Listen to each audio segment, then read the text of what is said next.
എരിശ്ശേരി തയ്യാറാക്കാനായിട്ട് നമുക്ക് വൻപയറും അതുപോലെ തന്നെ മത്തങ്ങയും എടുക്കാം. വൻപയർ തലേന്ന് തന്നെ ഒന്ന് വെള്ളത്തിലിട്ട് കുതിർക്കുകയാണെന്നുണ്ടെങ്കിൽ പെട്ടെന്ന് നമുക്ക് വേവിച്ചെടുക്കാനായിട്ട് സാധിക്കും. മത്തങ്ങ ഇതുപോലെ ചെറിയ ക്യൂബ്സായിട്ട് കട്ട് ചെയ്ത് വയ്ക്കാം. വൻപയർ നന്നായിട്ട് കഴുകി വൃത്തിയാക്കി കുക്കറിൽ വെച്ചിട്ട് നമുക്ക് അല്പം ഉപ്പിട്ടിട്ട് വേവിച്ചെടുക്കാം. പയർ വെന്ത് വരുമ്പോഴേക്ക് അതിനുള്ളിലേക്ക് മത്തങ്ങ കൂടി ഇട്ടിട്ട് ഒന്നും കൂടെ ഒന്ന് വേവിച്ചെടുക്കാം. എരിവിന് ആവശ്യത്തിനുള്ള പച്ചമുളകും കൂടെ ഇതിൻ്റെ കൂട്ടത്തിലിട്ട് നമുക്ക് വേവിച്ചെടുക്കാം. ഇനി മത്തങ്ങയൊക്കെ വെന്ത് വരുമ്പോഴേക്ക് നമുക്കൊരു തവി വെച്ചിട്ട് ഇത് ചെറുതായിട്ട് ഉടച്ചു കൊടുക്കാം. ഇത് നന്നായിട്ട് ഉടച്ചെടുത്തിട്ട് ഇതിനകത്തിലേക്ക് ചേർക്കാനുള്ള അരപ്പ് തയ്യാറാക്കാം.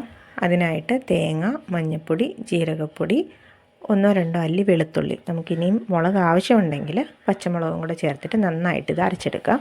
തേങ്ങ നന്നായിട്ട് അരച്ചെടുത്തിട്ട് അത് നമ്മൾ നേരത്തെ ഉടച്ച് വെച്ചിട്ടുള്ള ആ കൂട്ടിനകത്തിലേക്കിട്ട് നന്നായിട്ടൊന്ന് ചൂടാക്കിയെടുക്കാം. ഇനി അല്പം വെളിച്ചെണ്ണയിലേക്ക് കടുക്, കൊച്ചുള്ളി, വറ്റൽമുളക്, കറിവേപ്പില ഇത്രയും കൂടെ താളിച്ച് ഇതിനകത്തിലേക്ക് ചേർത്ത് എടുക്കാം.